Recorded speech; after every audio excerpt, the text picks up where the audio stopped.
Hi, JamesAnimalHarrison. It's time for Tips Tuesday, and I'm going to talk about a pad that I've talked about before, and I know it looks like a drum, but it is both. And I've had a lot of questions about this, so I thought I'd go ahead and shoot a video on this again and explain a couple of things about it. This is a drum, and at the same time, it's a practice pad I got from Jinbao, Jinbao percussion out of China. It is probably about 12 inches in size, the actual drum head. The pad, it's got real hoops on both sides. We've got a rubber pad on this side with an insert that's very hard, like a carbon fiber Kevlar type pattern. A little cutout there that has the Jinbao, and it says Jinbao Percussion Series since 1984. There's an air hole in here. There's an adjustment here. I'm assuming this is for the snares that my understanding is they go across the snare drum head here, kind of like a pipe band drum. And we're gonna take the head off. There's several, 1, 2, 3, 4. There's 4 portholes in here as well to help dry it up, I'm assuming. This top 2 inches or so is very similar to the metal part of a marching drum. We're going to take the hoop off of this during this video. I'll try to keep it short and sweet. So quickly, it's again a Remo Phalanx 2 head on this side, and I'm going to play the practice pad for you. Here's a set of marching sticks here. These are Barrier MP4s.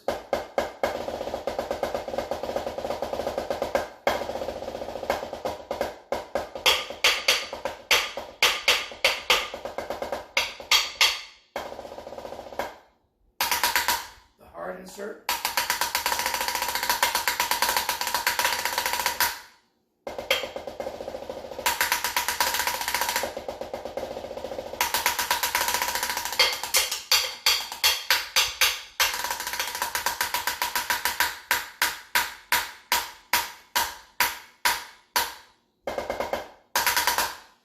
Okay, it has cutouts. You could put 2 sets of sticks on here.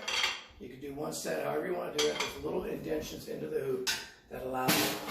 Now, before I get into this, I'm going to turn it over, and I'm going to hit the drum part. Hopefully it won't be too loud for the phone.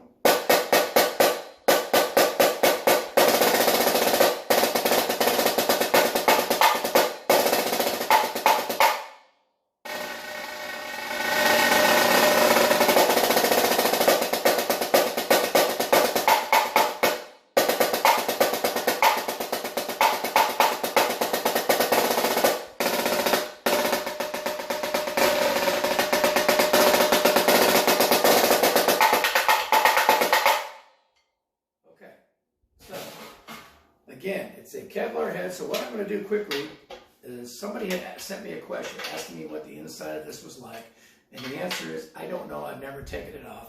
I got this at the 2020 NAMM show. Obviously, COVID shut everything down in March of 2020, so this was the last actual NAMM show. 2021 was virtual. Obviously, moving forward, we'll see what happens. I'm sure a lot of people will be back at NAMM, and others won't, but it will grow back eventually to be the major show that it was. And so basically, I'm going to take this head off for you, and let's see what is on the inside of this. For the inquiring minds that want to know, now you'll know what this is about. And again, the reason I couldn't answer the question before is because I had never taken it off. I didn't have a need to take it off. I hadn't busted the head. I had no concerns as to how it was built or anything, although I know a lot of people want to know that stuff. I just, I could figure out, obviously it was a pad on one side and it wasn't on the other side. So that to me obviously meant that it was snares across this head. Very similar to a pipe band drum. And again, I didn't see any kind of a real shell other than the top 2 inches of the drum that you see on most any of the modern marching snares, so that you can tension them high. typically, regardless of what brand of drum head you're using, most of the quite a few years now, instead of using a lot of the Falam, which is a Kevlar weave with a coating over it, it's become more of what the White Max or Black Max heads are, or now there's obviously different versions of that. There's a suede version, and those heads allow they're a little less, I guess, a little more hand friendly to you, and not being hard, and they are more popular now than the actual Falams. So here's the rim. I'm going to take the head off. I'm going to try to set this over here where it won't create any problems. And so for people who want to see the inside, there it is. There's a snare drum attachment mounted to these little drum key things on the side. I'm assuming that gives you a certain amount of tension. I haven't adjusted it. I don't need to. The snares are touching the inside of the head. There's the bass that is hard with rubber over it. So there's the pad itself on one side. There's the shell. And that's how it works. Now, you know, that being said, it's just a piece of some kind of a metal. I don't know what that actual metal is. And again, what that is you put the drum head on, and you can put this wherever you want. You know, I'm going to actually put it different than what they had, because I don't like rim shotting where the area of the cutout is. So I'm going to move that slightly, and anyway, just put it back on. And once you get it in, you're going to make sure you're completely lined up correctly. Put the key on and tune it up.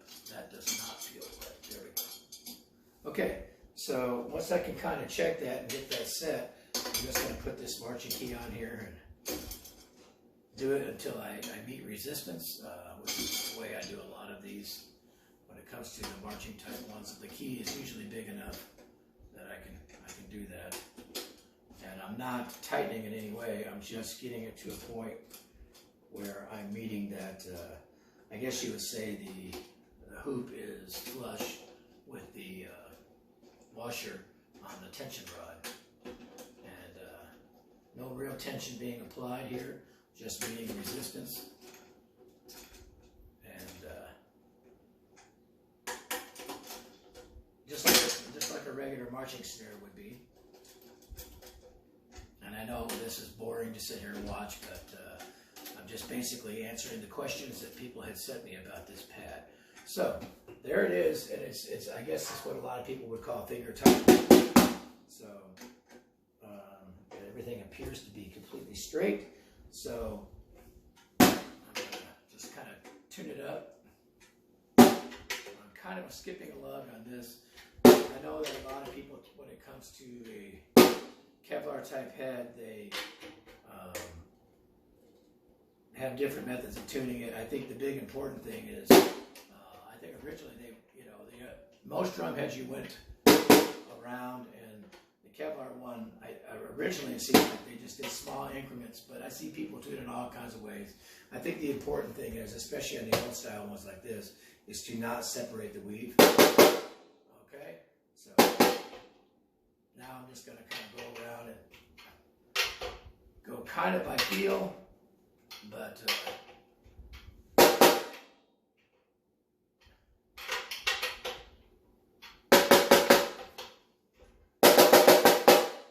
and then we're basically kind of double check, trying to get it close.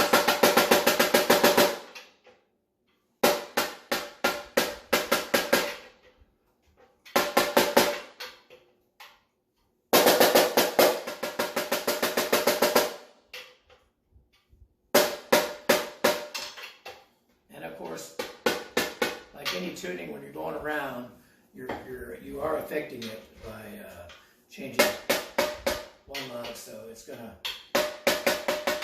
make the one next to it obviously a little bit lower.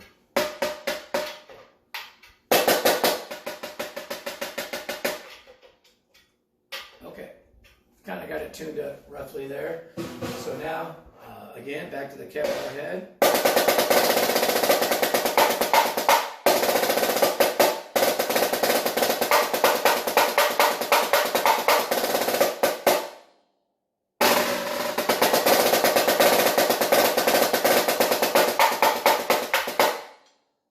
Okay, now I can crank it up higher. I don't really feel like I need to do that right now. But again, there it is. So now you've seen it without the head and how it's made. It's made by Jinbao.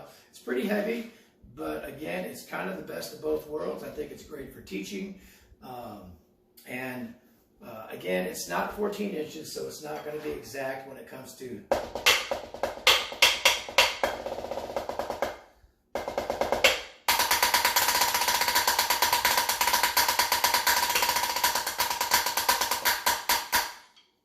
I do like the little insert because I feel like it gives you a chance to really focus on one area. Obviously, again, it's got the cutouts for the sticks, so there it is by Jinbao. Pad on one side, drum head on the other. Everybody who's asking about it, that's about the best I can do for you and showing you what it is. I've had lots of people say they're trying to find this. I can't help you find it. You can try Jinbao, and I've actually got a friend who's trying to look into finding it as well. So anyway, there you go, the Jinbao. I don't even see a name on it of any kind, but I thought it was neat enough that I had to have it. So great for teaching, great for a lot of different things without having to get a whole marching drum out. So there you go, the Jinbao pad. That's a drum and a pad in one. Thanks a lot.